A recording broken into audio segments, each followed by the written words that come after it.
And the third segment, we're going to do Flagged as Inappropriate, and not necessarily a new segment, but we're going to throw something in, Facebook Fail. Facebook Fail. In the fourth segment, we'll close it out like we always do with a little insider's input, late night insight, and our plugs and shout-outs. Yo. All right, let's go ahead and just jump into it, guys. You want to jump into it? Yeah, let's just do news. Jump. Time for some news. News. Cue the music. All right. This week in the news. Last week we talked about Nadia Solomon, the famous Octomom. Octo. We're calling her Octo from now on, remember? Octo, right? Well, we talked about how she had a lawsuit that was being filed against her for not stripping at the strip club she said she'd strip at. Right, not stripping at the strip club she was going to strip at, and instead she was going to strip at a competing club. Yeah, I read that one of the waitresses or bartenders or something at the original club made some crack about her, like to a reporter or something, and that's why. Well, hopefully she doesn't listen to this show. I'm like, if you're not doing things because people are saying bad things about you, then you wouldn't do. If she wouldn't do anything. I mean, all anybody does is talk shit about her. Right. I'm like. Well, apparently she went ahead and danced at the competing strip club she wasn't supposed to dance at. So Nadia Solomon ignored a pending lawsuit Friday and made her debut as a stripper at the Playhouse South Gentlemen's Club in Hannibal, Florida. Solomon, 37, the so-called Octomom, or Octo as we like to call her, donned a naughty scroll girl outfit, complete with pigtails and an eyes wide shut inspired black dominatrix outfit for her show. The mother of 14 being sued by the owner of the rival Tease Lounge in West Palm Beach. The owner claims Solomon signed a contract to perform exclusively there. Solomon's attorney, Jeff Check, did not immediately respond to the request or comment. A fellow stripper said of the Octomom's performance Friday, she's really stiff.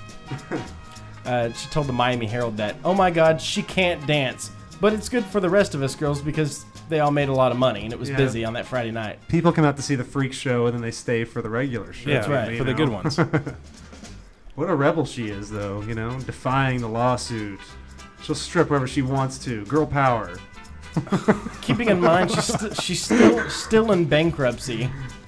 Oh wait, her porno video didn't bail her out. I was sure that was like a gold mine for her. She only made $1 million off of that. She was so in debt. She was so in debt that didn't matter. Like a dent. Yeah. Well, according to the Herald, Miami Herald, the Playhouse Gentlemen's Club attracted some 400 people hoping to catch Solomon's act. The newspaper reports the Octomom had trouble at times shredding her clothes one by one, and at one point a fellow stripper had to help Solomon remove her gloves. That was the part she had trouble with, removing her gloves? Removing her gloves. Wouldn't you practice first? Wouldn't you go to take one of those strip club classes before your debut? I don't know, but I bet if you're not, I bet it's hard to get out there and just get naked in front of people. She's been online. She did a porno. Yeah, but that's not in front of live people. People are watching it. I could practice stripping in front of my mirror in my bathroom all day long, and it wouldn't make a difference. You got me on stage, I'd get, get a little nervous. A source at the club tells the Herald Solomon was paid $5,000 for 2 12-minute sets. She also received tips and sold autographed photos for $10. People who paid $25 got to pose for a photo with Solomon. And it just goes on to say who made headlines in 2009 when she gave birth to Topless. Others purchased T-shirts that read, "I saw Octomom naked at the Playhouse South." Jeez.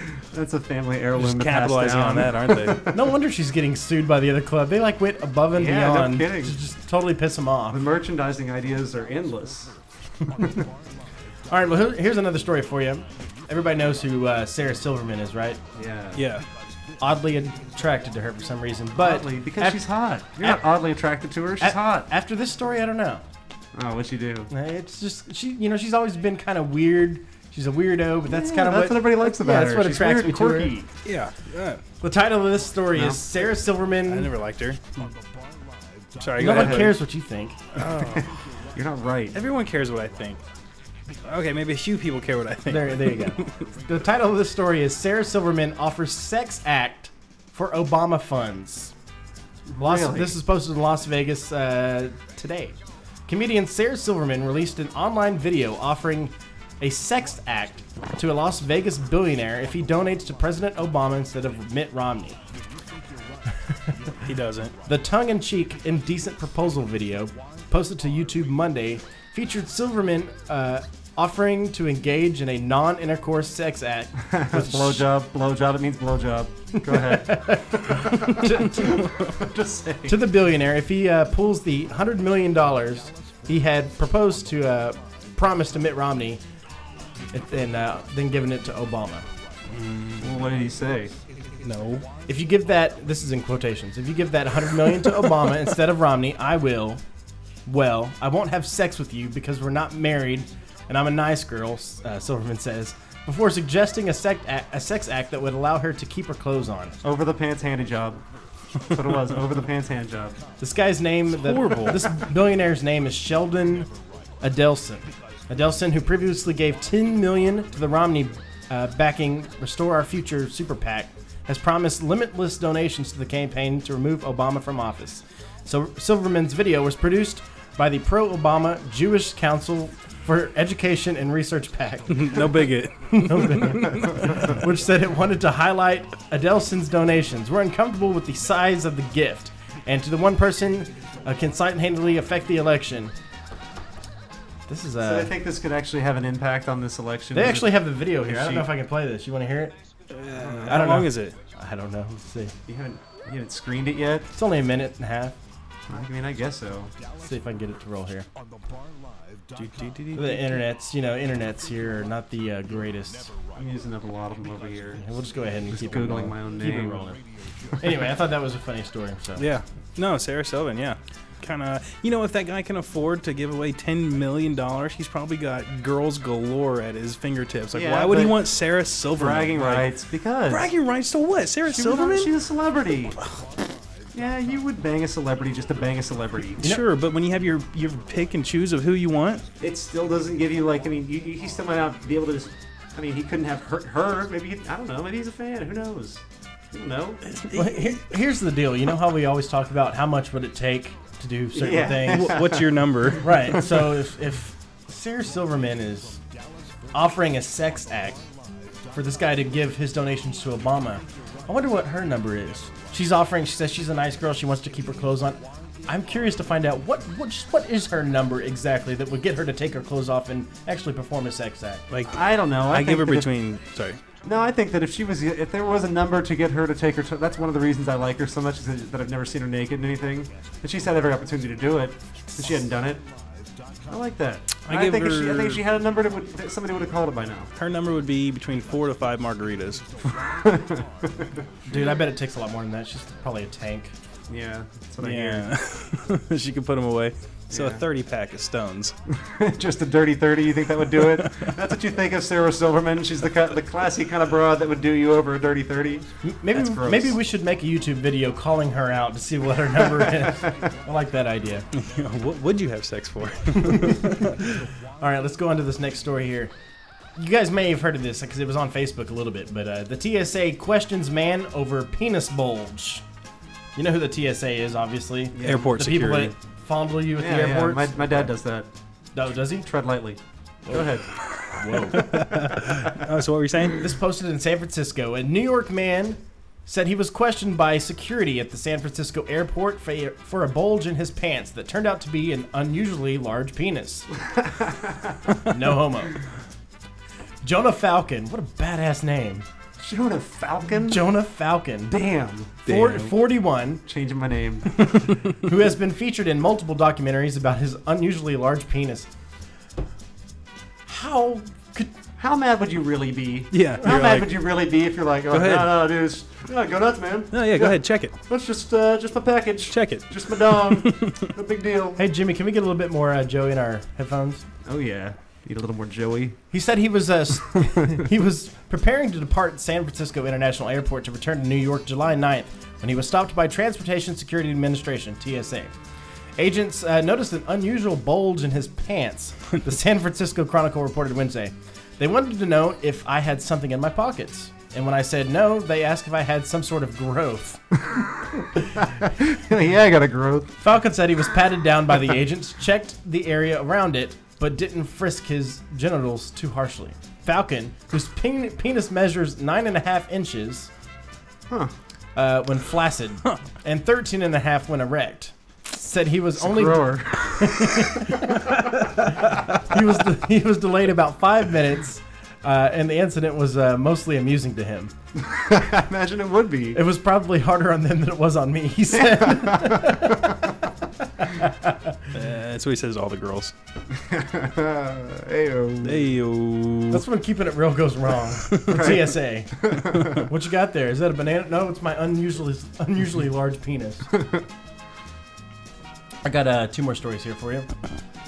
Shoplifting suspect flees store topless. And you're probably asking yourself, why is she topless? Okay. Police in Pennsylvania said a suspected shoplifter fled topless after losing her shirt in a struggle with security guards. Wow. The name of this town is Upper Darby, Pennsylvania. And they know who it was. I love that. Upper Darby police said Ashana Clayton, 26, was caught stealing a package of Pamper diapers. Oh, God. This is just getting sadder by the minute. Pamper diapers at a Pathmark store Saturday and was taken to the security office when she struggled with a female security guard. The guard grabbed onto Clayton's shirt, but the suspect managed to free herself of the garment and fled the store topless. Her breasts were swinging as she ran to the car, police superintendent said. This sounds that's terrible. Now I just feel bad for her. Some mom running around topless trying to get Pampers for her baby. I got one more story that kind of involves some nudeness. And this is a local story. This is posted on the 13th, so this past weekend. It's one thing our show's missing. Right. More frontal nudity. This one was posted in Redbird, which is, I believe, south of Dallas. Dallas police identified Arthur Walker, 35, as the nude man who drove a pickup truck through Southwestern Center Mall Friday morning. Police said he drove through the double doors straight into several kiosks and then took a right and drove straight. So he didn't accidentally drive into the mall. No, and have they said what his situation was? They said he wasn't drunk. They just thought he was crazy. Let's see. I haven't read bath salts. Bath salts. Yeah. Must be. He ran into several kiosks, then took a right and drove straight through and pulled down gates of a Champs sports store. He hit the door, backed up, and came back with full force again. And that's when he came on in here, said somebody who watched from the somebody. I just give up on names sometimes. I agree with you. I don't do names and places. He says the man then got out of the truck and started dressing himself in clothes from the store, including putting on socks and a brand new pair of Nike Jordan sneakers. I'm guessing those would be Air Jordans. Yeah. Arriving Dallas police officers arrested him inside the store. Paramedics wheeled him to a waiting ambulance to deliver him to Methodist Central Hospital for evaluation. Even officers allowed themselves a chuckle to the odd timing of the bizarre crime. You know, one thing that kind of comes to mind when I read this story is I've seen a lot of movies where people drive through malls. Uh-huh. It seems like it'd be awesome. This may be the first story ever where somebody not accidentally drives into a mall, but just keeps on going. Purposefully does it? Well, if you notice in front of malls, they have those big concrete pillars in front of the doors now because people used to drive in with, like, it was an epidemic for a while. Smash and grab. Yeah. They drive into, like, electronic stores, like, go into the front, fill up the van, and then drive off. Like, it happened at our store, and they put those concrete things in front of it when I was at Ultimate Electronics, like, I don't know, when I was 16, whatever. It's crazy. Does it say on there that I read that they let him keep the clothes? Right. But he gave back the shoes, but they let him keep the clothes. They asked him, why did you steal clothes? And he goes, because he didn't want anybody to see him naked. Keep in mind, he was nude the whole time. Yeah. But he did return the sneakers at the end. So. That's all I got for news this week. News. That was good news. Yeah, it was all right. Octo. Gotta love Octo. It wasn't a boring week. No, it wasn't a boring week at all. Let's go into a segment we like to call City Sports. Sports. This week with Austin Brooks. Yo. All right. So this week, as far as Dallas fans go, there has been a lot of activity in sports. All the trades that we had going on. Yeah, all that stuff. First thing I got up, Des Bryant. I got to bring this up. I mean, you guys probably already saw this already, but Des, I don't know the whole story. I know that he hit his mom. He got arrested for slapping his mom.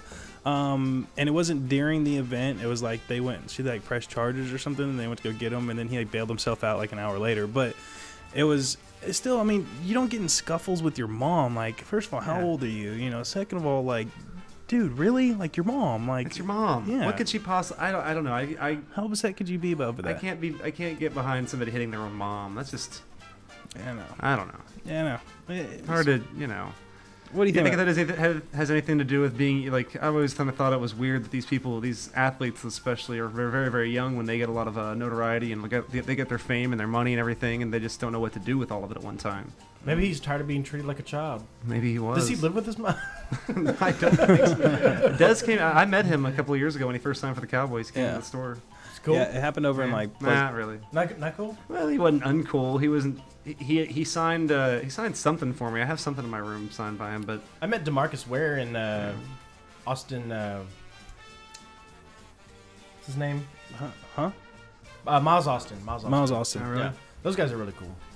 I actually got to hang out with Miles Austin one time at the Yucatan and Beach Club with Big Dave. We were featured guests. Yeah, I heard Miles Austin's really cool. And there was somebody else, but he doesn't play for the Cowboys anymore.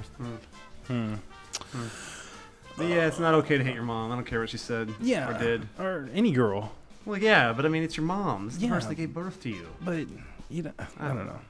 Maybe she said she could take him back out of this world just like she brought him in. She Bill Cosby'd him. You think she Bill Cosby? You think being Bill Cosby'd is like that's enough to get you smacked? Could be. Zippity boppity boo. A rabble stobble. That doesn't sound like Bill Cosby. Not at all. That's you awful Bill Cosby. I do the worst Bill. At least it's the best worst. It's not even the best worst. I've heard worse. Uh-oh. Honestly, you don't even get to claim that. Hey, don't talk bad about Ghost Dad, okay? That's what you know him for is Ghost Dad. Go ahead. What else you got? All right, next story up, we got Jason Kidd. Oh, Jason leaving Kidd. a New York club. I'm going to go ahead and throw this out there. That's what he gets. There's no excuse for this. His friends told him to stay. He was obviously drunk, and he leaves in his Escalade and crashes it an hour later and gets arrested for DWI. Where was he at? Somewhere in New York, like the Hamptons or something. You know, I expect this from younger players. You know, I mean, more. He looks very confused in the picture. That's his mugshot. That's his mugshot on there, yeah. He looks very confused. He's like... Jason Kidd is too old for these kind of antics. You know? How old is he? Do we know? He's 40, 39, yeah, 40. He's up there. He's almost 40. I don't know for sure. I know he's about 40. You know what? He's only got a year or two left anyway. But why go out? I mean, I don't know. He's gone this long without this kind of controversy. I've never heard that much about him. You know, he's got another negative. He's got another 5 years about he can get a contract out of. You think so? Hey, you guys remember the movie Space Jam? Yeah. Was he in Space Jam? I don't think so. He wasn't? Okay. Who was the... I don't remember. There was a short little guy. Jason's not the shortest guy. I mean, he's 6 foot tall, but he's short compared to everybody else. The guy that, you know, does all the dribbling between his legs and stuff. I can't remember. Spud Webb. I don't know who it was. I always thought it was Jason Kidd. That was a long time ago, He's bro. the only Maverick I ever knew before, you know. Before he went to the Dirk. team and came back. Yeah. I liked him when he first started, like with the old school green jerseys back then. When like, he couldn't shoot for shit. he sucked. So, kid, yeah, come on, dude, grow up, kid. Yeah, man, that's something you do young in your career. You don't do that Yeah. now, and you don't. He makes too much money for that to be an excuse. Yeah. You can't afford to have somebody just pay someone to drive you home. I don't know. I'm just saying. Seriously. Yeah. That's unreasonable for someone of his stature. Now, okay, let's move on from kid. Okay. Well, look. Coming up next, I want a story I want to talk about Drew Brees. Okay, Drew Brees was caught at a gas station filling up his own gas. Now, that's caught me as weird. Like, why would he not be filling up his own gas station? Like, why is that interesting? Yeah. But apparently, big celebs like him, especially that sign like $100 million contracts and all that stuff, they don't let them pump their own gas. They all have drivers, and they don't do that. That's ridiculous. I was like, that's crazy. What else do you think he doesn't have to do? So you're saying it's odd that he's pumping his own gas? That's what there was a story about. I think it's strange that people find it weird that he's pumping his own gas. I'm wondering what else he doesn't do that I have to do. Why is that news? Like, why is that? Do all celebrities get this benefit of not ever having to pump their own gas? Yeah. I never thought of it as a nuisance, but I guess if I had the choice between having someone do it for me and doing it myself, I would absolutely have someone do it for me. What do you think, Patrick? It's not that big of a deal. Well, that's my point. But what else is he? Drew Brees you're not seeing my point. It's like Drew Brees has to make his own sandwich. Poor guy. Do you think he actually makes his own sandwiches? No, because they say it's been said that they have their own personal chefs. Sandwiches are like the best sandwich is one someone made for you or one you didn't make. Am I right? Peanut butter sandwich is always better when someone else makes it for you. Do you think having that kind of money you would have Especially your mom. When your mom made you man. some sandwiches. When She did something with that Miracle Whip that I've never been able to master since then. I agree. There's some I don't even eat Miracle Whip now code. because I can't do it right. I don't put enough on, or there's too much on there, or something. But I mean, is he in there not wiping his own ass? Does he not have to do that? Is there a guy for that? Does he have a bathroom attendant at his house? It's a bidet. How cool would it be to have your own? I don't know. Wonder if he tips him. It's his salary. Your own that's salary plus tips, just his own bathroom attendant. I don't know. Do you think rich people are like, God, I wish I had somebody wipe my ass for me? They have everybody else. Everything else is done for Low them. money, mo problems. The day I wipe my own ass. If you were rich enough to pay somebody to wipe your ass, would you let them? I don't want anybody in there with me at all when I go to the bathroom. Right. No, I'm uncomfortable going to bars where there's like bathroom attendants. I recognize that there are other people in like public restrooms using the bathroom with me, but a guy that just hangs out in there. Do you feel compelled to tip a guy $1 or $2 for handing you something to wipe your hands on at this? It really depends on. If I tip him, I usually reach in that little jar and grab like some gum or something too. Like I feel like I need to get my money. I'm like, give me a squirt of that too while I'm here. Gotta pay for something, right? I'm walking out there with something. Oh, this just popped up. I'm sorry, I'm gonna throw this in here real quick. Marshawn Lynch, he was busted for DUI. Oh, breaking news. That's not good. There's a lot of DUIs recently. California Highway Patrol stopped him. Got him. He seemed a little boozy. Is what the cop said. Is that a technical term, boozy? Yeah, I think technical term. I think the real thing there is, can we make money off this guy? Yeah. Is that one of the times where it doesn't? Do you think it's more beneficial to be a celebrity and get pulled over, or less beneficial because they know that that you getting arrested would be news and that you have the money to pay for whatever it is you're doing? I don't know. That kind of comes back to the thing Austin always says. There's no such thing as bad publicity. I think there is. I think that's bad publicity. Yeah, I agree with you. I don't think it's good. I don't think it's ever like helped someone's career to get a DUI. Yeah, you gonna put a tear on your cheek for that one, like. Yeah. But I mean, do you think that more often than not you get pulled over and the cop's like, "Oh, you're famous. I'm gonna let you go because I think you're a cool guy," or is it like I don't know. I'm just throwing things out there. The best thing to do, I never met the guy, but there's a guy that's on radio in Dallas-Fort Worth that has a bunch of foundations for police officers, firefighters, EMS services. So when he does get pulled over a lot, he never gets taken to jail. Oh, yeah. There was a time that there was an incident involving him and his girlfriend, and they actually had to have someone from a different city come and arrest him. Because the officers were like, we're not going to arrest him. Oh, wow. When there's a fallen officer, he donates, thousands and thousands and thousands of dollars to these families. So a guy told me that there's an attorney's office or a district attorney or something like that's office that does all these police.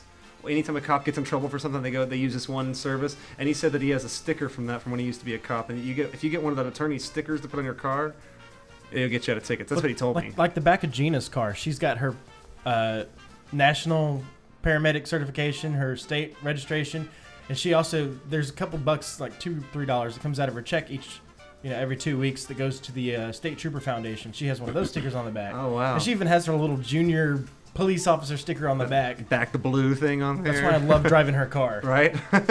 My car is just police proof. I might as well have a sticker on the back of my car that says, might as well just pull me over. No, that's why they nicknamed my car the Arrestmobile. Yeah, I can pull over for nothing. Just go ahead and pull it over. It's just too ugly. It's like, you're doing something wrong. Get over it. We'll figure it out when we One day I'm going to get pulled over and I'm like, man, you could just have it. Have the car. I don't care anymore. Yeah. Anything else for sports? That's it. Been a slow week. The Rangers finally won one last night against the Oakland A's or whatever. The Athletics. The Oakland Athletics. What a terrible name for a team. Yeah. So anyways, I think they won last night. But other than that, yeah, sports. Woo! All right, we're going to go ahead and take a break. Coming back in the second segment, we're going to do a little Zombie Watch 2012. Stirring the pot. Yep. And Gross But True. We'll be back here in just a little bit. It is the YNR Radio Show. You're hanging out with the boys. I am Patrick. I'm Austin. And I'm Joey. We'll be back.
All right, it is the YNR Radio Show. You're hanging out with the boys. It is Wednesday, July 18th. Thanks for hanging out with us, broadcasting from thebarlive.com. Real quick, I didn't introduce him in the first segment. We got Jimmy behind the board over here, our good buddy over here. Hey, Jimmy. Doing all the technical stuff for us. He's behind me, but I'm waving at him.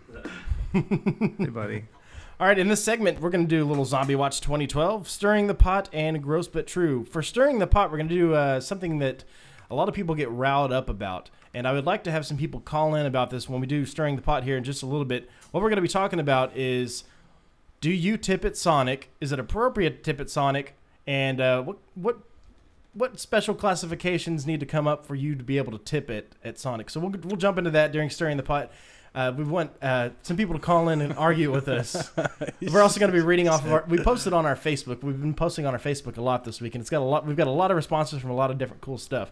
But we did post about that on our Facebook, and especially on my page, and there was a lot of comments, a lot of angry people fighting back and forth, which is stirring the pot. We'll go through it and tell everybody why they're wrong. We'll kind of read through it. Again, if you want to email us on the show, it's ynrradio@gmail.com, and our phone number is 214-736-3569. 736-3569. Patrick, point down. There's like a number right below you. What? Never mind. I got it, but he didn't. Right here? Does that get it? There down, it is. Down. For everybody watching There the video, I'm pointing at the number 214-736-3569. It looks like you're pointing at your crotch. Yeah, to it does me. look like you're peeing at your cock. Yeah, whatever. I know that music. Yeah. Ladies and gentlemen, it is time for the famous segment we like to call Zombie Watch 2012. I always wanted there to be a scream there. Yeah, there should be a scream there.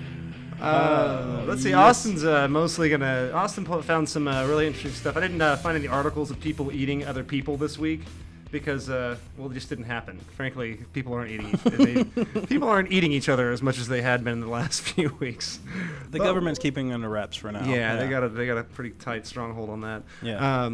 What we're going to talk about today is Austin found some examples of the best fortified places to be when the apocalypse happens. Yes. And the zombie apocalypse, it's called the Anti-Zombie Strongholds for Sale. Is that in my email? Yes. Okay. So you should have the picture so you can kind of pull it up as we go along here. I'm working Patrick, on it. You should have it too if you want to check it out as well. So that way everyone can see what we're talking about here. This is basically like a tornado shelter, or is this like something more extravagant? No. Duh. These are more extravagant. Okay. A lot more extravagant. Oh, I can't get in my email right now. So I need to like build a castle? Yeah. No, not necessarily.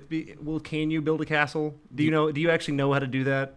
Like physically, or probably like figure it mentally, out. or No, any of this. Would you have the would you have the materials to build a castle if you wanted to? No, you wouldn't. These are the things you need to be thinking about.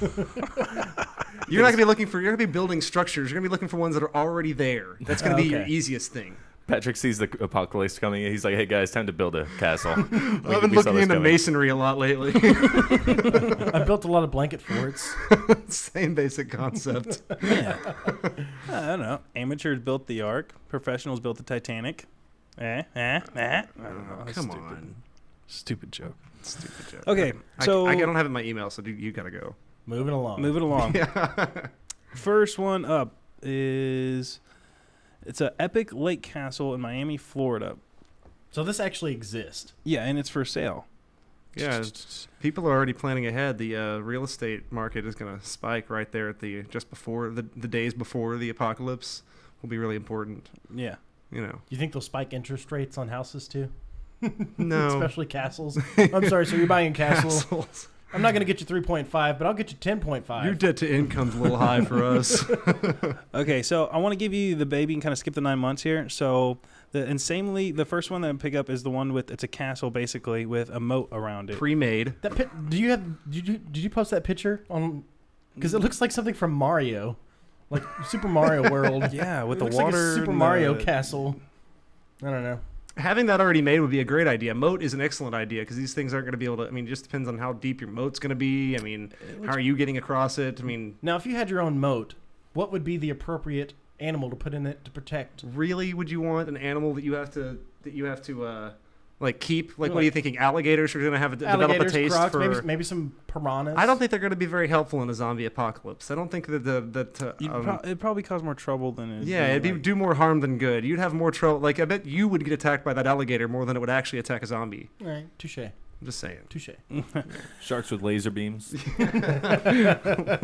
if you have $1 billion and you can afford this place, it's a moat-surrounded masterpiece designed by architect Charles Seeger. While it lacks a working drawbridge, simply destroying the only path that leads in the compound would be a logical first step. So it's got a moat surrounded and only has one way in. And it doesn't have a bridge though. So well, when you're thinking about this too, you would go ahead. No, the person like blows out the bridge like way early, and they're like, "Well, damn it, we're safe, but I don't know where we're gonna eat." But for now, for how long? Yeah, jump the gun on that one a little too early. Yeah. Once you get inside this stone, is it? I'm assuming this like castle has some kind of fortress like wall around it. I can't see it, but yes. Yeah, it's here. Let me show it around so you see a copy of it. Oh wow! It's like in the middle of a lake. Yeah, it's huge. I mean, I like the theory of it because it works with the same reason you would want to get in a boat. But I mean, once you get in the boat, though, you're kind of stuck out there. Well, it's only 10.9 million. Only 10.9 million. If you want to pick that up, it's pretty cool. This house. It looks like a farm with the airplane up front, and underneath it is a nuclear silo. Basically, it's in New York somewhere. Its price is $750,000. They call it the island. Yeah. No, this is on land. No. This is a home that can withstand a zombie apocalypse, not to mention a nuclear apocalypse and other various apocalypses. If you're prepared for any apocalypse, I think you're going to be pretty well prepared for all apocalypses, I think. Yeah. I mean, I think a lot of the rules that go along with surviving these things are pretty universal to any kind of natural disaster. Yeah. Well, anyways, this house goes 125 feet underground. Wow. And also has a jacuzzi down there. Just like in Resident Evil. We saw how that worked out for them. That's where they're wrong, because if you get one infected guy down there, then you have to remember how far underground are you? 125 feet. 125 feet down underground, stuck with this zombie. I mean, you got yourself a big problem there. You're isolated. So you don't let them get in. Well, I know that, but then how do you? This place it's meant to be sealed off. It's got like it's self-sustaining once you get inside. I doubt that. No, it can't be for very long. Well, you could stockpile. I mean, you could stockpile freeze-dried food for a while. I mean, like you gotta. I mean, with that far down, reminds me of a Family Guy. Like he eats all the dehydrated food. So your email's not working. You can't see these pictures. No, I can't pull my email. It says the website's down right now. That's fine. I know. It says it's closed for a second. Anyway, it's a bunch of different stories underneath the ground, and it shows like the house on top, and then it shows what's underneath it, and it's really cool. Next one up, we have one in Los Angeles, California. It's $5.9 million. It's a something masterpiece of some Corby guy. I don't know who this is, but it stands for. It's called SAFE, Strategically Armored and Fortified Environments. Designed this, and it specializes in stuff like mounting lasers on sharks, missile-proof yachts. They build Escalades, tank armor, stuff, panic rooms. So, anyways, they built this house in Florida, and it's $5.9 million. 2 panic rooms, a safe core, which basically keeps everything on lockdown or something, and then. Does it say where these places are in relation to like bigger cities? This is in Los Angeles, California. You can that's see a terrible place. You can see it overlooking like everything else. But that's its downfall. That's its downfall right there. Too heavily populated. Didn't Peyton Manning have? We said he had a panic room in his new house in Denver. Yeah, he does. But he's ready. This place is meant to completely lock down everything. Like, there's no way inside with like a wrong twist of a doorknob. If someone like if it. I mean, yeah, it's crazy. but it's also and a lot of the downfall on a lot of these things is that they're already. I mean, they put it out there and everybody knows they're there. The kind of place you want to be at is a place that a lot of other people don't know about. Because you're not going to want to be going, you know what I mean? That's what you're avoiding. It doesn't matter whether it's a swarm of zombies or a mob of people running from them. You don't want to be associated with either one. Do you think zombies watch the media? They do right now. They do right now.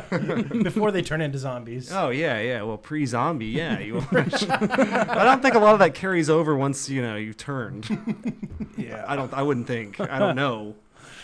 It's all speculation at this point. There's another one. It's called East Sister Rock Island. It's in Marathon, Florida.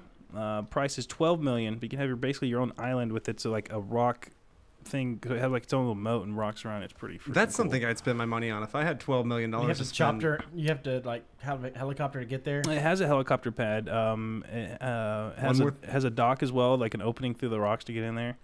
2 more things you got to learn how to do: navigate a boat and fly a helicopter. Can you learn that in a pinch? Well, if this was the Matrix, it just downloaded to my brain. Well, if this was the Matrix, we wouldn't worry about zombies for a lot of other reasons. This place is Castle Rogue Manor in Eureka Springs, Arkansas. That's where I'd want to be if the zombies were coming. Arkansas. Not a bad place. It's right zombies would be like, hell no, I'm not going to Arkansas. It's right on the mountainside in the corner of this lake. It's $1.8 million. Sounds like a bargain.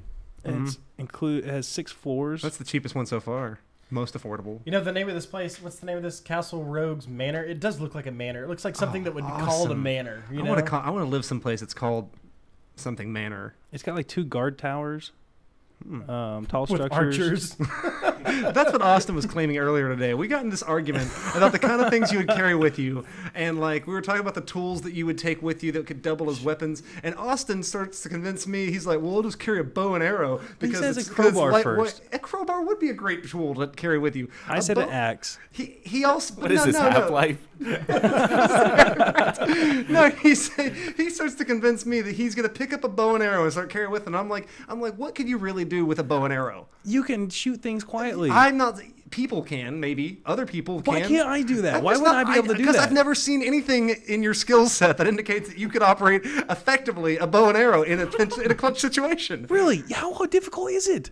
You pull it. I mean, difficult enough that I never learned to do it. And I've done it before. Okay, I'm not saying you haven't. I'm just saying you're not going to be. I don't think it's going to be a useful thing for you to be doing. You're not a professional archer. Were you ever in the Boy Scouts? He got kicked out of the Boy Scouts. Kicked out of Boy Scouts? Oh, we were picking on this other kid. It's a long story. Austin Brooks, part of the problem. That's just my point. I'm not saying that a bow and arrow wouldn't be useful to someone. I'm saying it wouldn't be useful to you. So how about a crowbar that, you know, with the crowbar, if you actually had to throw it, maybe like tie a string on the end so you could like drag it back if That's needed. a terrible idea. Why would you throw your crowbar? Your crowbar would be your short range. And you want a crowbar. What's a long range weapon for you, Joey? A shotgun, a pistol. Something easy to keep.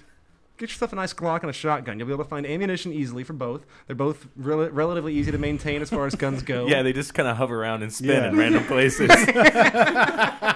I'm saying compared to like some sort of like crazy ass assault rifle that's you're gonna have to find like military grade weapons ammunition for. See, the key here is finding the spawn points. Once you know where you respawn from, you're good. Throw some proximity mines down, and it's all good. He got mad at me. We were playing Bond because we were playing proximities, and I memorized all the spawn spots on the complex. He does. So the first time he died like 6 times after It's that. brutal. He's not even worse. When Landon plays too, he does the same thing. He bows and puts all these bombs right before you spawn, so it just blows you up. He goes to the next place before you're even there. It sucks. Damn campers. That was an issue for me back in the day. Screen watching was something we complained about. Oh, he's screen watching. Yeah. Dude, you're screen watching me. Stop looking at my screen. I saw you looking. We did that in Halo. I see where you're at. Okay, sorry. Anyway. You totally nerded out there for a second. Yeah, video games. I love Spawn points, yeah. Speaking of video games, favorite zombie game? House of the Dead? Oh, you know what? No, I played, what was that zombie one we had it. for? Resident Evil was fun. I liked one of them. They were kind of boring for me. It was like James Bond. It wasn't fast enough. Okay. No, it wasn't like James Bond for me. I'd say it was that zombie one I played a few months ago, back when we were at the place in Euless. It was something on your phone. It was a cheap No, game not the game on my phone. The one where they were in the mall. It was like you're in a mall and you're running around. Oh, what was that? Dead Rising, Dead Rising, something like that. Dead Rising 2 was what I was. Yeah, Really, Dead I had a Rising good 2. time with Dead Rising 2. Right on. Yeah. Anyways. Still like House of the Dead. Just reminds me of my old school arcade days. That was like the only reason to buy a Dreamcast. I remember House of the Dead 2 came out with that little gun pack, and that was like why people bought Dreamcast. It was that and like Sonic. It's still one of the older games that they still have at Dave & Buster's. I wish they had like old school like Killer Instinct and Mortal Kombat. All those games, arcade style. If I'm gonna pay to play an Buster's. arcade game, I want it to be something a little more like I want to hold the gun. Right. You know what I mean? That's why I loved House of the Dead. It always threw me in Back to the Future 2 when that guy they walk up to they're in that the 80s cafe or whatever, Right. and he's playing with the gun and the kid makes the comment, it's a game where you have to use your hands. I'm like, I wouldn't want a game where I didn't have something in. That's why I want to do it. I don't know. Well, now I have Xbox Connect. I guess It's so funny because we have what is that, Fruit Ninja, and you don't have to touch the screen or anything. You just kind of move your arms around and like chop up the fruit or whatever. But then it actually records your video for you, and then it'll play it back to you. So it's just you like jumping around the living room. What would looking someone? like an I idiot. bet I was gonna say. I bet someone who didn't know what you were doing would like. They were smart enough to post a share link straight to Facebook from the Xbox. Oh, you can man. post these people's videos online. You should like. There's our viral video right there, buddy. I'm you telling should you. Photoshop it and have like some kind of crazy music so it looks like you're sort of dancing to the music. The Tina band or go, something. go viral with it. What else you got for zombie manners? All right. There's another modern caster in Austin, Texas. All right, now that one is feasible. It's near us. $5.25 million. Okay, provided we pay for it. Let's just take it by force during the apocalypse. Yeah, 12. That's the idea, right? I'm going Blade Run. What is it? No, Road Warrior on everybody's ass as soon as possible. Yeah, it's pretty cool. It's got a 200-foot wide home that basically the main home goes escapes to this lake home through this thing or whatever. So you can get out to the lake through the house. Escape hatch. I like that. That's thinking ahead. Cool, yeah, because you always plan for having to evacuate. That's like Batman style. Yeah. What does he say? Door, chair. You know what? I was watching Batman Begins last night. I don't need to spin off again, but he has this underground thing. It was on FX, right? Yeah. It was he finds that big cave. To build the Bat Cave, Bruce Wayne has all these billions of dollars, but you can't contract that kind of work. You can't hire a crew to come in and build you a secret lair. You have to actually do that stuff yourself. It seems like in the Christopher Nolan series, he's got Morgan Freeman. Yeah, but Morgan Freeman's an old man. You tell me this old man is going down there and constructing his high-tech Bat Cave? That I don't know. What about all the people that build all the secret stuff for the U.S.? What do you mean? I don't know any of them. It's all secret. I just imagine they killed those people after they were done. Yeah. It's the American way. That was your payment. It's the American way. Okay, a couple more real quick. Let's move through this. We're almost done with this. We got a missile-proof window home in Cedar Key, Florida. Basically, the name says it all. It's missile-proof windows. I don't know how they did that, but you can't. How did they prove that? I don't know. Who got to shoot missiles at it until? No, I really like this one. Jamesburg Earth Station in Carmel Valley, California. It's $3 million.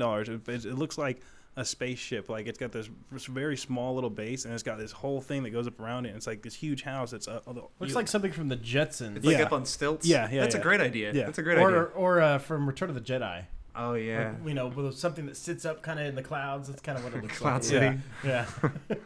Yeah, it has got a helicopter on pad. That was a an gym. Empire, by the way. It's got power generators. I mean, it's pretty cool. So that's about the 10 different coolest places you can buy if you have a bunch of millions of dollars. You can go buy one. I think the one on stilts is the best idea because I don't like the idea of being that far underground. Because if it floods, then you're also protected. Just some kind of retractable rope ladder, I think, would fall out of the bottom of it. You would climb up a rope ladder every day. 97 feet. I don't know. Damn it, Jimmy, help with the groceries. This job sucks. Takes all afternoon. Get a dumbwaiter and just lower it down. Is that all you got for Zombie Watch? That's it for Zombie Watch. That's it for Zombie Watch. All right, let's go into the Stirring the Pot. Again, our phone number is 214-736-3569. Really want somebody to call in on this, or you can send us an email to ynrradio@gmail.com. I'm scared of someone calling in. I'm not scared of them. You don't think so? Hi, you're on the air. Let them do it. We don't know who the hell they are. What if it's a bill collector? It's a bill collector. Oh, speaking of which, guys, we have to do shops at work to see what other people are selling cars for, like their internet pricing and stuff. So I went on there and I put in a lead, and I kept putting the number in for this place though. So we might get car salesmen calling in, trying to get us to buy some Accord or something like that. This isn't Red Young. Red Young does not live here. So Did you come up with that name? Yeah, it was just random. Red Young. All right, whatever. Couldn't come use somebody like Red Fox. You know what? I wanted to be believable. I wanted to get a price from him. I didn't want to put Red Young was the best name you could think of. that was what you said. Literally, I don't know how my mind went there. I was like, I saw something red, and I was like, and then something else, and I was like, Phil Schaefer. There's a name. That's a real name. That's a person. That could be somebody. I don't know. Yeah, not anybody I know, but I was like, Red Young. I would have loved it. The car salesman's like, that sounds like a made up name. Did you Kaiser Sose it? Were you sitting in the office and just I was just pointing things out? Like lamp table. Well, hopefully we'll get some calls in. That'd be pretty funny. So Big Dave might be getting a call. I mean, just happen anytime. Yeah, it could happen at any time. So how exciting. We answer the phone. Hello, you're on the air. What? I'm trying to buy a car here. Looking for Red Young. So yeah, I thought that was funny. All right, well, let's go into Stirring the Pot. This week, again, 214-736-3569. Call in and talk to us. We're going to be talking about it for just a couple minutes, but we've talked about it a lot within us. We haven't really talked about it on the show, but we all have a little bit different views on the idea of tipping at Sonic. and Jimmy, you're more welcome to jump in on this because we really haven't talked to you about it. But I posted something on the YNR page and on my page, and this is what it says. It says, this week stirring the pot. Do you tip at Sonic? What constitutes being tipped? It's a hot topic. I tagged everybody, and I just said, we're curious about it. We'll be discussing it today, and we've got quite a few comments on here. I'm going to read some of the comments off, and you guys take from this what you want, and then we'll discuss it, okay? I know, Joey, you're just holding back over there. I'm good. I'm fine. I'm doing good. Staple your mouth shut. But the first one is probably one of my favorites. It's Austin, and he says, only if she's hot. Guys and old Mexican ladies, no bigot. Shouldn't be car hops at Sonic anyways.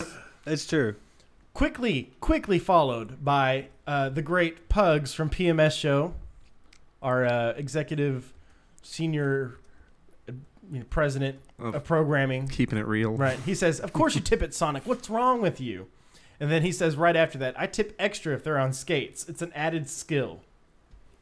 I mean... Can I say anything yet? Say it. Okay, go ahead. No, they're all wrong. You don't tip at Sonic. It's fast food, for God's sake. I'm not getting guilted into it just because people say I should. Okay, so I quickly replied after this. I said, Pugs, if you order food at McDonald's and they ask you to pull forward to wait on your food, do you feel obligated to tip whoever brings you the food at that point?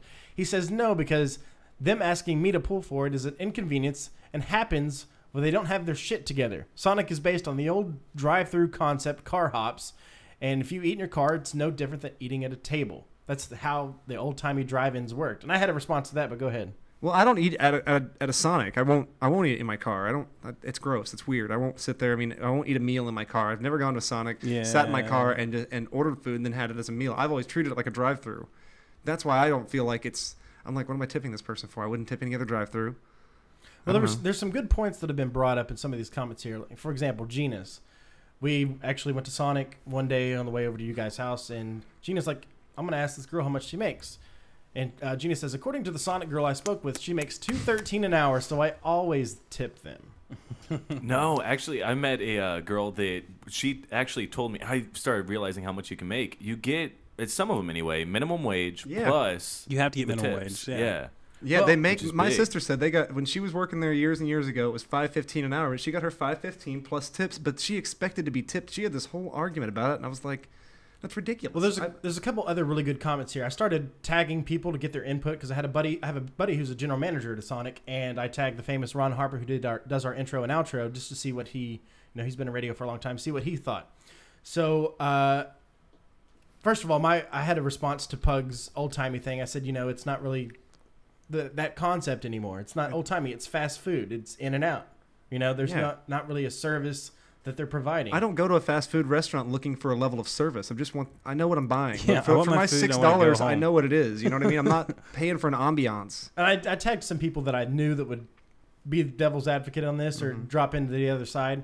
And Ron Harper says, because I told him it's an incentive process. If you give me something to tip for, then I'll tip you. It's a variable of service, either good or bad, a strong drink, weak drink, Ron Harper says, Patrick, I agree with you. It's an incentive. I've unfortunately seen many servers who feel entitled, keywords here, feel entitled because they make less than the standard minimum wage. But everyone who works in the front of the house is part of the customer service experience. If the experience is outstanding, and by that I mean attitude, attentiveness, knowledge, and skills, that the tip should reflect that. Obviously, y'all have seen the video with the pizza waitress getting a $500 tip of a part of a guy's last wish. And he was asking what we think about that, but I actually haven't seen that. But this next comment, I tagged a guy, my buddy Robert, and he's the general manager of Sonic. He says, I'm a general manager for Sonic. Car hops generally make between $2 to $5 an hour, depending on how much business the store gets and who the owners are. If it's really a slow store, they will make minimum wage. So even if it's a slow store, they're still making minimum wage. He said, all of my car hops make between $3.50 an hour starting. They usually average $10 to $15 base plus commission. They don't have an option for tipping on cards, which we talked about a lot, gonna argue that. because there was a lot of dishonest girls back when it was an option, and they would change the tip amount because essentially whatever you claim in tips comes out of your daily paycheck. It just goes to show. Never mind. I was going to say something kind of offensive, but I don't know. The people that are working at a fast food restaurant. I worked at a fast food restaurant. I didn't do, and I worked at a restaurant where you sit down, you eat, and you have a server. Being attended to at a fast food restaurant is something you pay for in the meal. I mean, it's fast food. What do you guys That's what I'm trying to say. From this? I don't expect the level of. I mean, I get annoyed with people that go through fast food lines. They're like, "Oh my god, they put pickles on my hamburger." Blah blah blah. How could they do this? I'm like, who cares? I'm like, what'd you expect? Pick them off. God, the guy gets paid $6 an hour to be there. Cut him some slack. There's a reason they're working there. Exactly. No one wants to work there. Yeah, and I'm just not expecting that much from a fast food restaurant. Now I go and I sit down and I pay $10, $11, $12, $15 for a meal at a restaurant, and I have a server that takes care of me. He's responsible for making sure that the food that I'm paying for, that $15 meal or whatever, that steak I'm having, is he's the face for the restaurant. He's the one that's responsible for how it comes out to the table, whether he took the order right or whether he caught something wrong in the window. That I tip for. Yeah, I agree. I have no problem. I did that. I understand that. It's okay. I'm going to throw a wrench in the machine. You ready for this? Throw it. Jimmy, you listening? Yeah. Do you tip at buffets? Bam! I hate that. Buffets? No, who goes to buffets? Chinese buffets. I do. I will. It's disgusting. I hate that. I hate it that I have to. I mean, I'm sorry. The only thing they make me do is they bring me a fresh plate and refill my tea. I'm sorry. Those are why is it I can make my plate but I can't refill my drink? What the hell? You know what's really funny to me is I'm not a big buffet guy, but every once in a while, me and Gina go down to Furs down off I-20 because it's brand new and it's like a whole new concept. Oh, it is. It's really nice. I like their fish a lot for some odd reason. It's right next to work. It's good. It's very good. It's very good. Get the early bird It's not special the at furs you Furs. remember, it's not that cafeteria style furs. It's not cafeteria style. It's buffet style now. But you would get your food, you go through the line, and then they'd give you a ticket, and you could tip at the end as you're walking out, right? Yeah. Now it's you walk in, you pay immediately, and they ask for a tip on the spot. I know. And what they do is, say my meal was $15, and I tipped $3. They actually give you cash back in your hand from the tip, and they charge your card for the full amount. So then it's your discretion after that. But still, I mean, that's a tip before you've ever received service.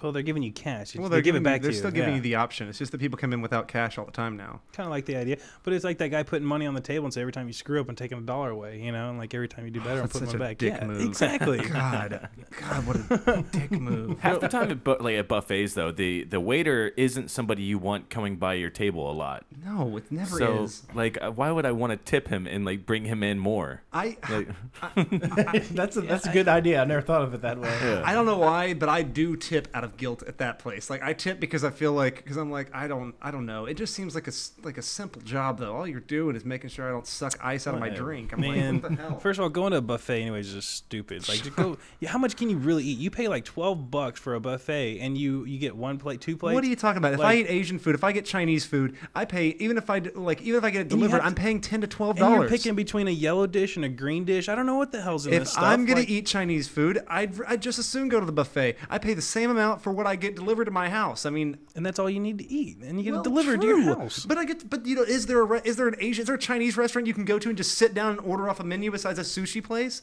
I wouldn't want to if I could. I go there because I want the variety. Just saying.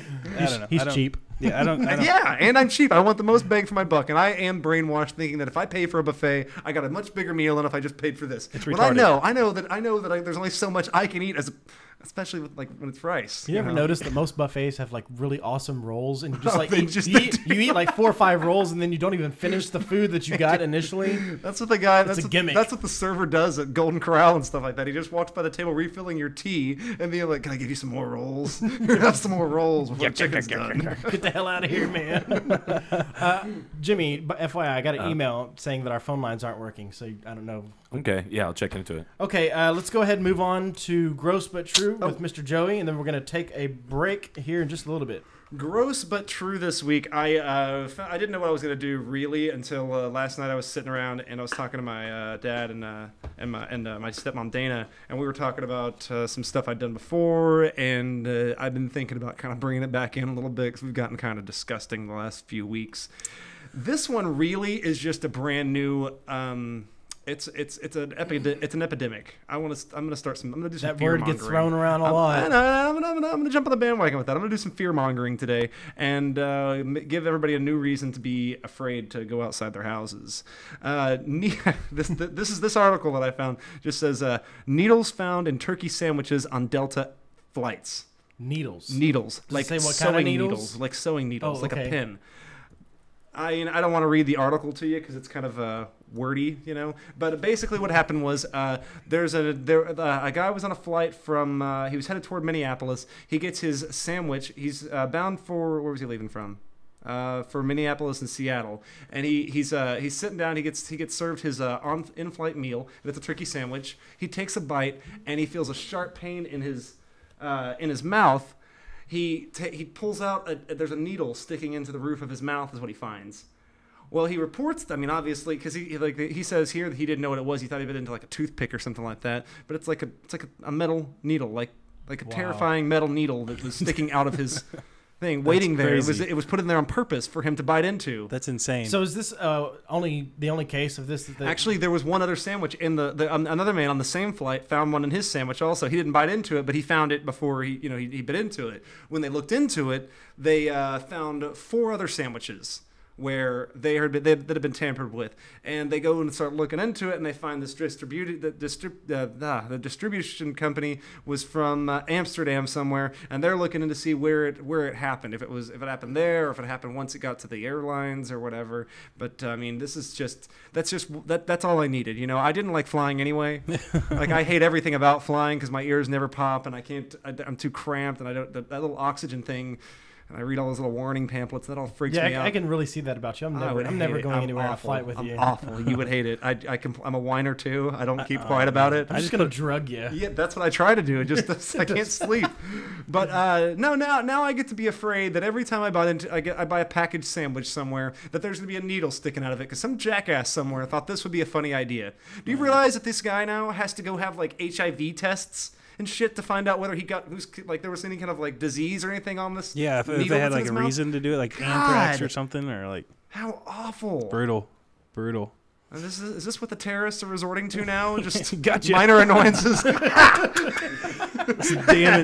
It's those damn insurgents. You stopped our bombs, but you can't stop our nuisances. I got a great idea. We're going to put needles in the American sandwiches. This will be hilarious. But seriously, this is terrifying to me now. I don't I have a phobia of needles anyway. I can't stand the idea. Do you know how many nurses I've fainted on top of because they don't listen to me when they say that they want to give me a shot and I can't handle it? I can't handle a needle. And now every time I'm in Walmart or the next time I'm on a plane and they hand me a packaged sandwich, that's just one more thing for me to worry about. Yeah. I can't eat prepackaged sandwiches anymore. Packaged sandwiches. They're so damn good. Going to buffets and like, God, man. Are you saying I bring these problems on myself? Every one of your problems is brought on yourself. What? Don't go to buffets? Why don't I just stop using the bathroom while I'm at it? Come on, this is ridiculous. I'm only human here. All right, we're gonna go ahead and take a break. This is the YNR Radio Show, broadcasting at thebarlive.com. When we come back, we're gonna do a little flag is inappropriate and talk about a Facebook fail. And then in the fourth segment, we'll do some insiders input, late night insights, and then we'll close it out. Awesome. We'll be back.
All right, folks, it is the YNR Radio Show. Thanks again for tuning in. We're broadcasting on thebarlive.com. Make sure you go to thebarlive.com and check out all the cool new features that we got going on. We got a lot of new tabs, a lot of new stuff, a lot of new shows coming on The Bar Live. I don't really know a lot about, but... Yeah, I heard something about it earlier. We heard something about it. We got a lot of new shows coming to The Bar Live. One thing I do like is we are posted under the main show, so I guess we have some sort of staple in thebarlive.com. Well, we were on the first ones, not the first. Like some of the founders. Kind of a big deal. Yeah. Kind of. I think I'm waiting for an Anchorman throw out. I'm waiting. Leatherbound books. My apartment smells of rich mahogany. It did for a little bit. We changed our Scentsy. Is there a rich mahogany one? I want to be able to actually say it smells like rich mahogany in here. It probably. I'm going to look into it. Yeah, look into it. On my own time. It's probably that old leather couch that's sitting in your... best string on the floor. It's got to be better than the one we're sitting on. It's awful. It's getting bad. All right, well, we're going to jump into this. I think our phone line is working now. We got an email saying it wasn't working, but apparently it is working. What's that phone number, Joey? 214-739? No. 736. 214-736-3569. 736-3569. Right, or you can email us, ynrradio@gmail.com. In this segment, we're going to do a little flagged as inappropriate, a little Facebook fail, and we're going to talk a little bit about Joey's endeavor that he's going to go on. And it's a new segment we're going to call Joey for President. It's going to be exciting. In the last segment, we're going to bring back Insider's Input, Late Night Insight, and we'll do our plugs and shout-outs and close it out. But let's go ahead and jump into Flagged as Inappropriate. Who's doing that this week? I'm doing Flagged this week. This week, I flagged this as inappropriate. It was brought to my attention through our email, and it's totally inappropriate. The title of the article is A Man Prints Fake Obituary of Own Mom to Get Out of Work. That seems like a stretch. That's awful. I mean, you've come up with excuses, obviously, to get out of work. But there are two Hopefully rules your you live boss by. isn't listening. No, there are two rules you live by. You don't call in on a family member. You don't call in someone sick. You don't say someone's sick. Well, there's actually three, because I don't like to call in and say I'm sick. I feel like it's bad karma, and if I call and say I'm sick that day, it's like crying wolf. Yeah, and I'm not. You know, I feel bad about it. But you also don't call in your car. Don't call in and say my car is broke down, and don't call in and say someone died. You can't kill off relatives to go to Wet and Wild one day. I mean, what the hell? Did you go to Wet and Wild last week? Or Hurricane Harbor? I did. I was just thinking about it. I guess you guys did you call in for that? No. Oh, wait. Yeah, actually, I did. You called in sick for that? I didn't call in sick. What'd you call in? I just called and said I'm not going to be able to make it, which was the truth. I had made other plans, and I wasn't going to be able to make it into work. Didn't fit into your schedule? Well, there was a water park involved. You guys know how it is. Those slides are huge. Water parks are stupid. Dude, I thought so, too. I had the best time. You know, talking about water parks, before we, as we're jumping into this Flagged as Inappropriate, I went to NRH2O the other day with Gina. Got drug into that. I heard it was cool. It was actually really fun. I haven't been in a long time. I used to work there when I was 15. He told me you had an awful time. I was ready for you to tell me how to... This is what I wanted to talk about. I just remembered. But... When you go to a water park as a kid, you don't realize a lot of things because you're too preoccupied with, I want to ride this ride, we're going to go do this, we're going to do that, and you don't really notice the things that are dirty about a water park. Yeah, I know. Oh my God, I got one for you too. Go ahead. We jumped in the wave pool, like anybody else would, and I, go out to the deep end and we're just kind of hanging out, and I realize how dirty this wave pool actually is. Like a Band-Aid float by. And the deepest part of the wave pool is about 6 foot, and with the waves going, it probably jumps up to 7 or 8. But down by my feet, I felt like something very awkward wrapping around my leg. How terrifying. It turns out it's like a plastic wrapper from some food or something that was put into the water park that had climbed into the wave pool, and I didn't actually see it because you look down and the water's so murky. You're just you're looking through. The chlorine is so strong. Your armpits are sticking. That's the effect of the chlorine fighting the urine. Exactly. And I'm reaching down and I pull this thing out. I'm like, oh God, let's go get in the lazy river. So we get in the lazy river. Come to find out, the lazy river is a little bit worse than the wave pool for a couple of different reasons. It's stagnant. No, it's not. It's going in a circle. It's moving water, but I've come to the conclusion that I think next time I go to the water park, I'm only going within the first week of it opening. Yeah. Because that way there's less pee. It's just urine. It's like a toilet floating around in circles. You try to think about that when you're there. You try. That's what I'm saying. When you're a kid, you don't notice it. Yeah. As you get older, you try not to notice it. But when it's apparent and it's right there, and there's nasty stuff like there's some sort of brown paper bag on my leg. Just you hope it was a brown paper bag, right? Shreds of something or another, dude. And I can tell you from working at a water park, I was in what they call the park service department, which pretty means you were the janitorial. Clean. I was 15 years old, cleaning the trash.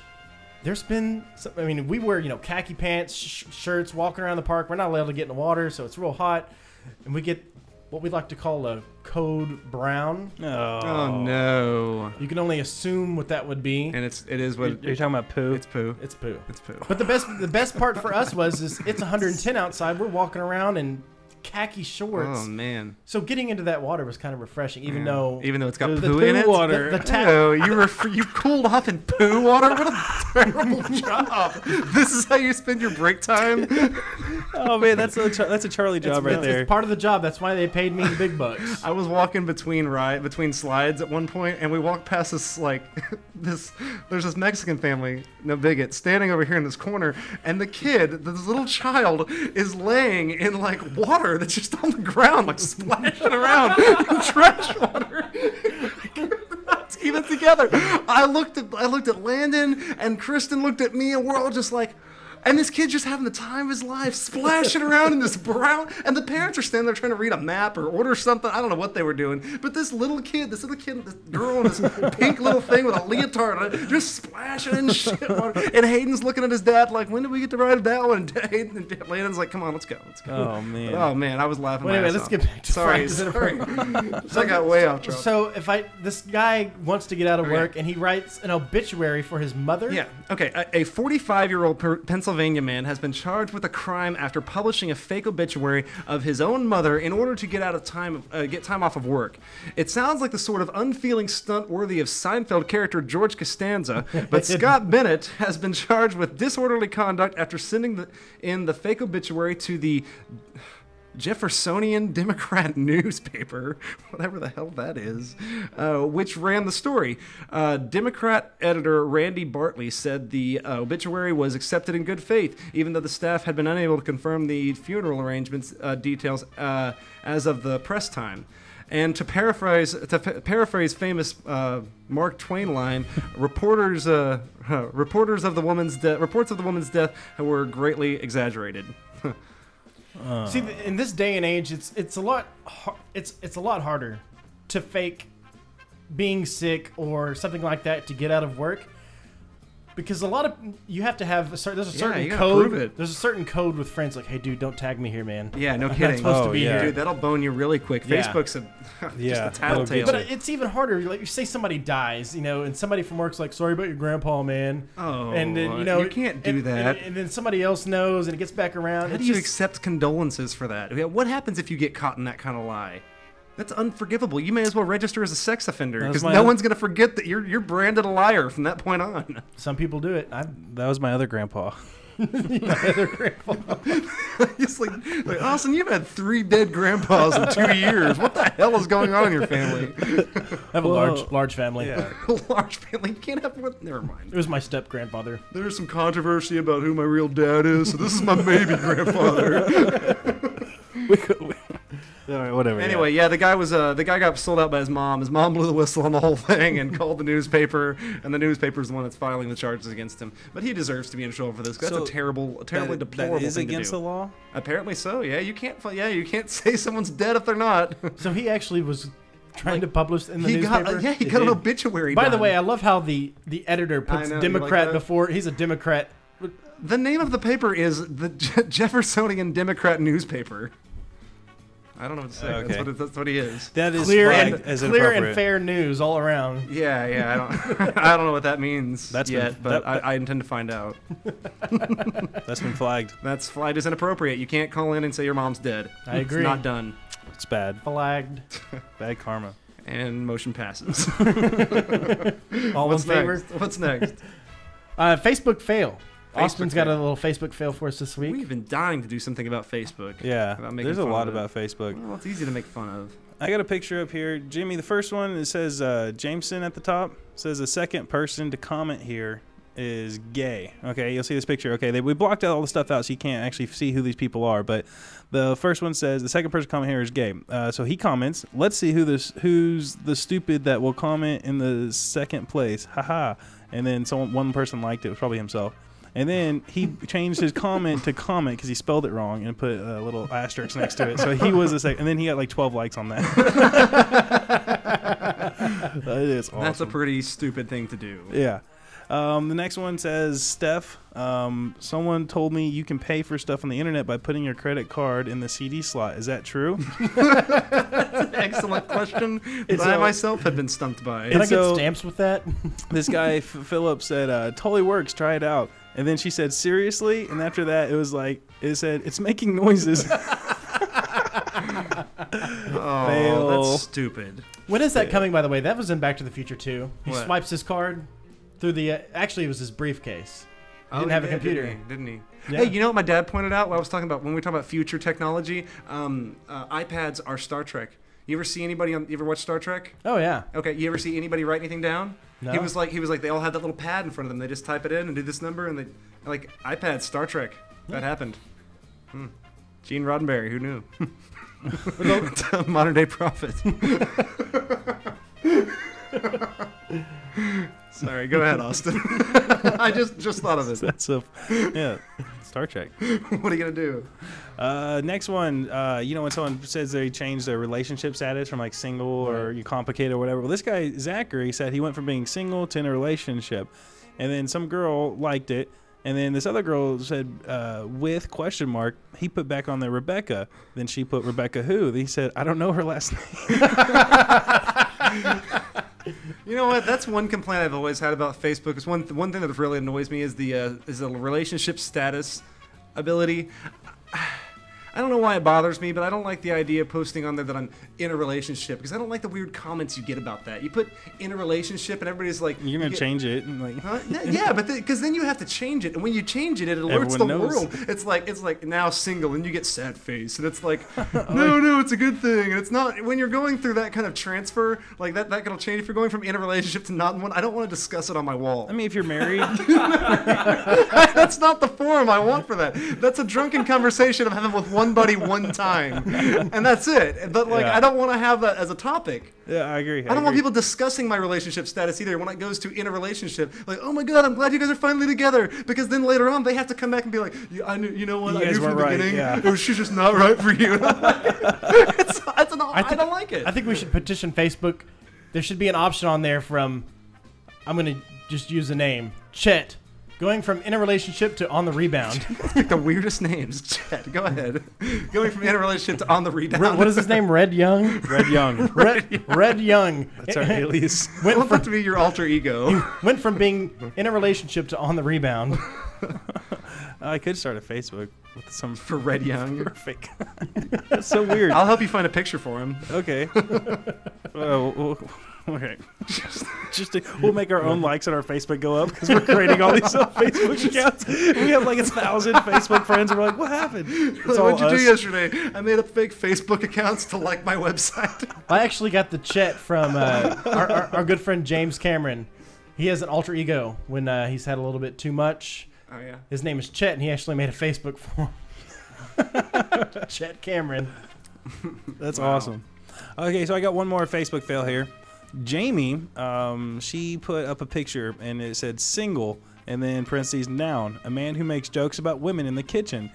And then Caleb said stupid, objective, women who think single is a noun. That's why he's single, right? Yeah. Calls it like he sees it. I don't know. It's funny. So, yeah, that's Facebook fails for you this week. I like that. I want to do more of that. It's fun to rip on Facebook, but it's this it's this necessary evil. Like, I can think of a million things wrong with it, but it's like the first place I go when I get online. I just go to look. It's my just homepage. To see. It's not my homepage. I just, out of principle, I won't make it my homepage. Because it tricked me into doing it one time, and I just never changed it. It asks me all the time. It's pretty persistent about it. What is your homepage? Demonoid.me. Oh. Is that yours too, Jimmy? That's the first place I want to go. No, usually mine is just Google. Yeah, it's mine. That should be the question I ask people. Like, that should be one of those like getting to know someone question. What's your homepage? Out of curiosity. Mine? Yeah, yours. Yeah, sure. That's a Patrick, good pickup line, huh? it is. What's your homepage? Google. Google. Huh. I always get frustrated when something automatically changes my homepage, like if I'm installing or something. Bing So keeps trying to annoying. do that to me too. I hate Bing. I Bing. know. I hate it too. Oh, it's the Stupid worst. Bing. Who bings something? I Yeah. Google. I don't Bing anything. I Google myself, not Bing myself. Who bings That sounds themselves? What dirty. am I? Am I an immigrant? Come on. Yeah. No, All right. no bigot. Let's No bigot. let's go into this next part before we take a break. Before we finish out the show, I'm gonna hand it over here to Joey. Oh shit! What am I doing? Joey has recently yeah. announced that he's going to be running for president. That is only half true. First of all, I've got to decide. I got to figure out what a democracy is. What I was discussing with my dad last night, he watches the show, and we were talking about that like we don't do politics, and I'm like, well, that's because none of us really have that big of a we don't care that much. no one cares. I haven't taken an interest yet. And then anyway, and he's like, we all should find a way to do it. And I've been thinking for a while we should find a way. I was driving home, and I'm thinking I just don't know anything. I don't know enough to make an opinion on something. You know, I don't know how. I don't know. I don't understand how any of it works. Like on any level, I don't know what a Republican is. Like what the word means. I don't know who they are. Who these people are. It's an elephant. I know that Mitt Romney is a person. I don't know anything. I don't know what he looks like. I don't know anything about him. You know, I don't know how the economy works. What he stands for. Like what our government does for us. I don't know that. Joey, who's the president of the United States? Oh, Barack Obama. Who's the vice president? I'm just saying, I've never voted for in any kind of election besides my student body election, and I voted for Bart Simpson, write-in nominee, just out of rebellion. That's hilarious. But what I'd like to do, what I'd really like to do, is I'm gonna look at what I'm gonna do is I'm gonna figure out what I am, whether I'm a Democrat, whatever the hell that is, or a Republican, or and my dad. I mean, I think like I know he's gonna be excited about not having us do this, but I think he's gonna be a little. I mean, he should be a little worried because once I start really looking into these the issues that really affect me, that's how I'm gonna determine what I am. Like, I mean, God forbid I become a Democrat. I mean, I think it would break his heart. Was your dad Republican? Oh yeah. I remember the only advice he ever gave me on voting when I was little, we were watching Rush Limbaugh, and I took this. I didn't know what the hell it meant then. I just kind of smiled at him and nodded. But he goes, only vote for people with an R in front of their name. And I was thinking, an R. An R? Does the name have to start with R? What is this R? But that's what I remember. That's the only advice that I ever remember him giving me is that vote for Republicans. That's what he told me. Yeah. But anyway, so I'm going to look into it. I like I'm going to see what the issues are that affect me the most as a single, white, childless American. And I figure by the time I'm 30, I should have a political opinion about something that happened, but the way the country that I live in is run. I like it. Right? Yeah, I agree. And I'm going to unpour it on the air. You guys are going to watch the this flower blossom. We'll probably all so to learn a little speak. something. So we know who was doodling in government and economics in high school. Yeah, I did not get anything out of that. I'm not kidding. What I did get out, I drank away a long time ago. All right, well, we're looking forward to Joey for president. Joey for president. We're going to start making Coming up next week. We're going to bring that back next week with something? That's for sure. I'm going to do that. I'm looking forward to doing it, actually. Okay, very good. Let's take another break before we bring it back for the fourth segment. In the fourth segment, we're going to do Insider's Input, Late Night Insight, and then we'll close it out. This is the YNR Radio Show broadcasting at thebarlive.com. We'll be right back. Stick around.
God. All right, this is the YNR Radio Show, broadcasting at thebarlive.com. Thanks again for tuning in with us. It is the fourth segment. Get it together, guys. Come on. 214-736-3569. What's it, Joey? 214-736-3569. Right. What's our email? YNR Radio, gmail.com. That's right. We also have a Facebook. It's facebook.com/YNR Radio or ynrradio.tumblr.com, which I did a little bit of updating on. Did you? Yeah, a little. Should I make that my homepage now? You want that to be your homepage? No, your homepage shows a lot about you as a person. What's your homepage? Oh, yeah, your Demonoid.me. Yeah. Hey, Joey, or Jimmy, will you turn up this computer a little bit? There we go. It's time to go into what we like to call a little insider's input. And this is where we talk about some TV and movies of the week, and I'm going to hand it over to Joey. Well, I didn't actually go see any movies this week, did you? I didn't either. I just didn't have a chance to go. But I got some stuff I want to talk about. But if we're gonna you want to do movies real quick and just get it over with, because I want to talk TV. Sure. Movies this week. No one miss the opening of Batman, because everybody's going to talk about it, and I don't want to be bitching about me spoiling it for them, because I will be discussing Dark Knight Rises next week. It's going to be awesome. It comes out Friday, so I'm sure the theaters are going to be airing it or have it out Thursday nights. That's what Landon's been blowing my phone up about this whole damn episode. By the way, it's getting 86% positive on I'm sure. Rotten Tomatoes. I'm sure. I'm a little worried about this as being that it's the end of a trilogy and everything, and there's the first one was good, the second one was better. I'm like, can you finish strong? You know what I mean? I think they will. I'm not worried. I'm just like, it would really let me down if it didn't, is all I'm saying. I've got my hopes. I'm pretty confident it won't. So if it doesn't live up to what's in my head, I mean, I'm going to be pretty disappointed. But I don't see it doing that. Everyone's behind it, man. I think they made a great show. Ratio? Ratio? No, it's going to be good. It's going to be good. I have no doubt it's going to be good. Okay. Now, you know that Avengers hit number 3 of the top all-time grossing movies. Right. Underneath. No, it was number 4, right? No, number 3 the other day. Yeah, did it beat, number 3. So it beat out Batman. It beat out Batman. Yeah. Oh, it's what is it? Avatar, Titanic, and Avengers. Wow. Yeah. Think this will top it? I don't know. Yeah, I think so. This is going to be a great summer. If this movie competes with that, you would have realized what a great summer that is. That's some great blockbusters. This will be a memorable one. I need to see the Avengers again. I'm just saying, I remember this summers is by movies. I do. I remember the summer certain things came out. I remember the summer Jurassic Park came out. That was a big summer. It's important to me. A lot happened. Didn't say the magic word. First PG-13 movie I ever saw in the theater. Really? Was Jurassic Park. Yeah. It's still a gem to this day. I think I watched it the other day on TV. Okay, that's it. That's all I want to talk about with movies, because I want to talk about Breaking Bad, because it came out Sunday, and did not see the new episode. I know you didn't. I watched it twice already. I don't know where the hell you have been the last 2 days, but I've already watched it twice. Now, if you have not seen the episode, this will be a spoiler, so I'm going to preface that right now. Patrick, TV snob. Yes. I am. I'm going to spoil this if you haven't seen it, so turn us off now if you don't want to hear the end of Breaking Bad. Patrick, what were your thoughts? Don't turn us off. That's a horrible idea. I'm just being honest. I'm being honest. Anyway, let's get to it. Patrick, you're going to have to work on your talking skills if you're running for president. Well, technically. You watched it, right? Of course. Did you... what are you thinking? Loved it. What do you think? Great comeback. Great comeback? Great comeback. What's going on with Walt? He is so full of himself. What is this business? He's talking like he's... You know, after that last season, the last couple episodes, I was thinking to myself, I'm like, man, there was a couple times where it was the show would end, and I'm just like, holy cow, where do you go from here? And after that last episode of last season, I was thinking to myself, I'm like, where could you possibly go from here? This is going to be the new episode. Kind of threw me for a twist in the beginning. I was just like, what's going on? You know what they're doing there? That beginning thing, they like to do this in all the in their other seasons. They start with something. This will be what this is all. It's either a flash forward or a flashback. It's a flash forward. I guarantee this is going to be all come to a head at the very last episode. There's going to be. I can just tell you, there's probably going to be a lot of twists and turns. So there's only 6 seasons. There's only this is the 5th season, and it will end. Okay. It's going to split in half, so it'll come back next year and end in 2013, but they're only doing a full... It'll actually be Season 5, Part 1, Season 5, Part 2. Gotcha. So it'll be ending. Breaking Bad is taking over. I know that every Sunday at their Granada, you can go to the Granada and watch Breaking Bad. They do that with Walking Dead also. On the big projector every Sunday night. Yeah, that's what we're doing Sunday night. What are you doing Sunday night? I'm working. We got stuff to do. Blow it off. Call in mom. Call in dead mom. Make an obituary real quick. Yeah, make an obit real quick. Oh man. No, but yeah, dude, this everything that's going on with Walt, I think, and I'm gonna make a prediction now. The show ends. Jesse kills Walt. Jesse kills Walt. I'm saying it now before anything happens Really? any further. He has every reason in the world. There's probably two or three Walt reasons. wants him to. Walt doesn't. No, Walt needs Jesse. Walt has saved Jesse's life so many times. Jesse and Walt. Jesse just saved in this episode. Jesse saved. Mike was gonna shoot him dead Yeah, in that that's desert. true, that's Mike true. would have shot him in his face and not let him say a word.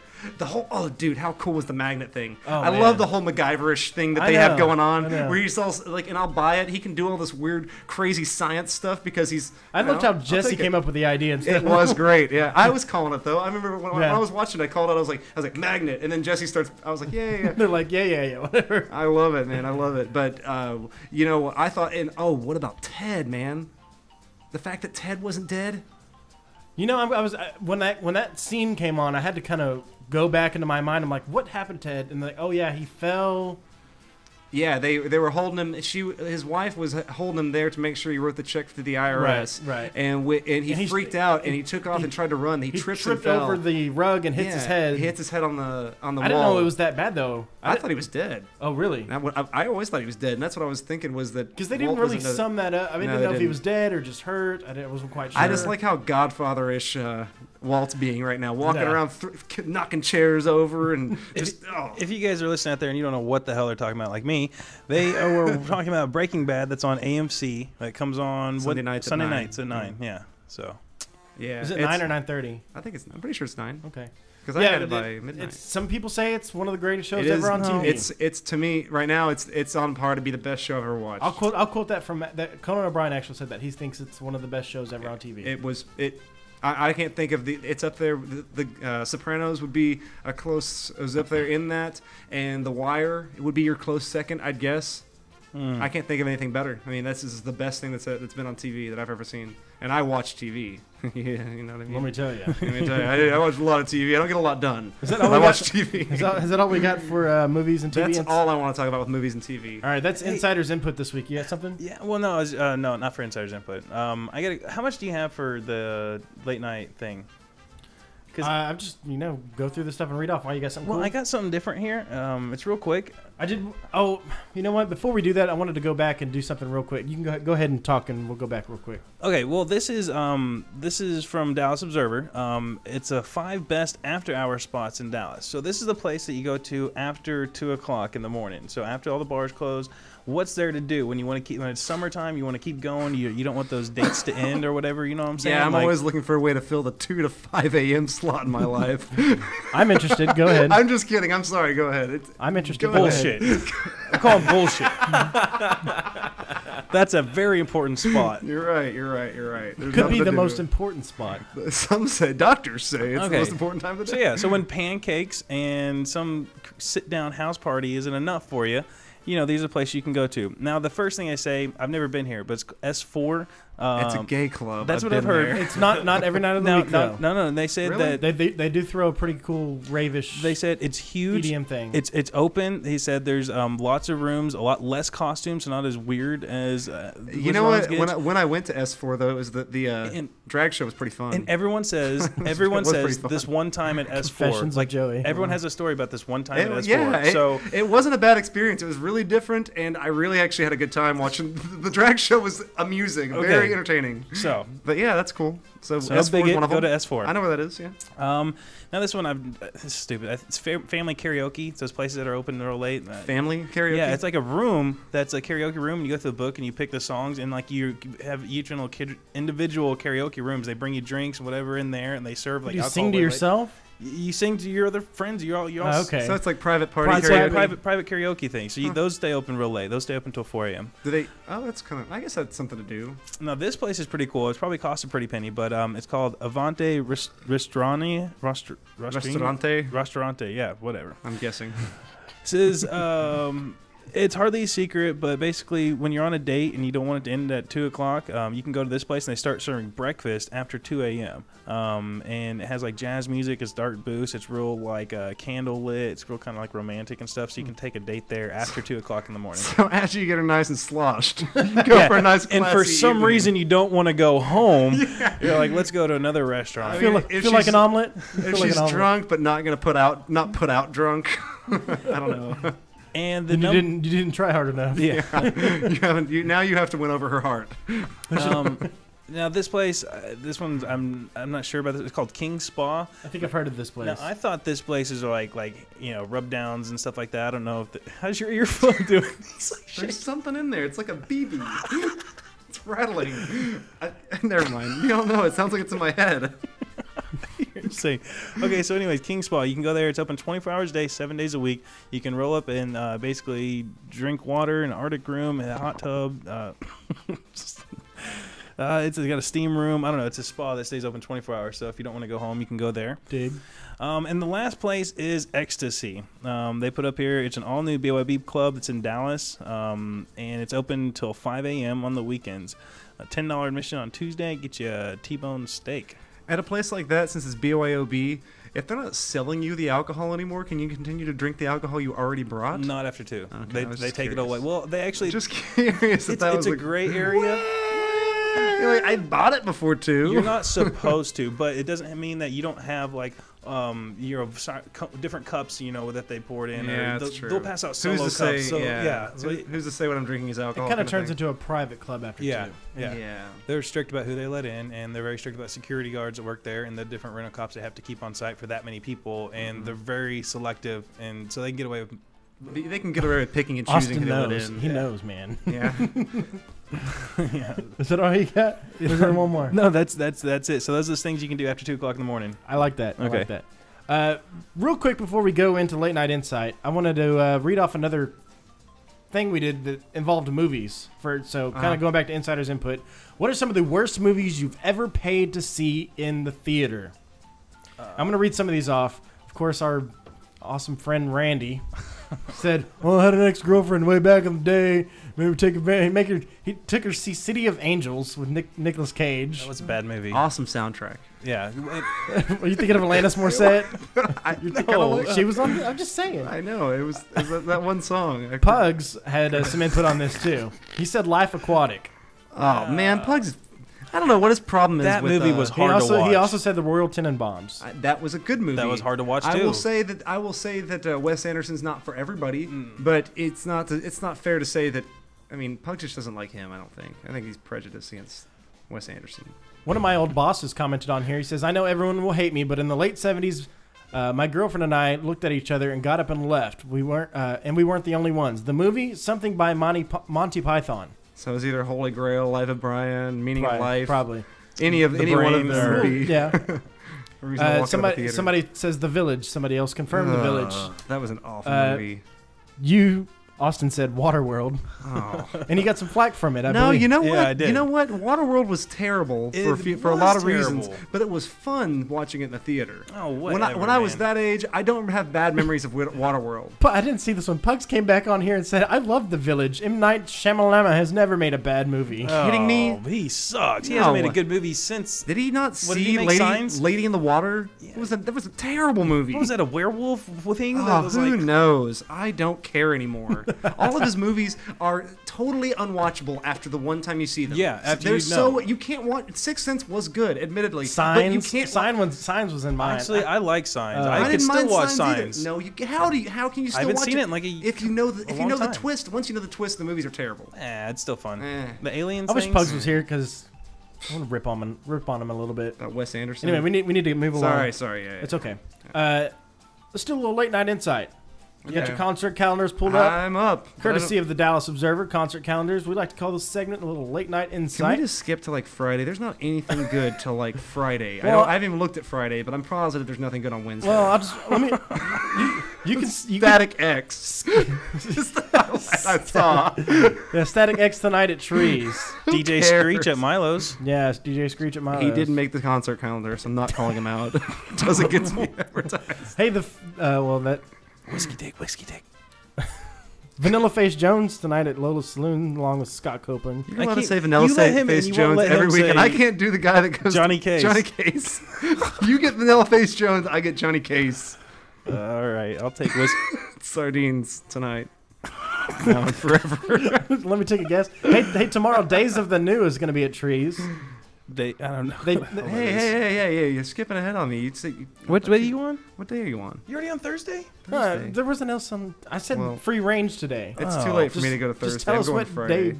That's it. Tenacious D is at the Palladium on Friday. Yeah.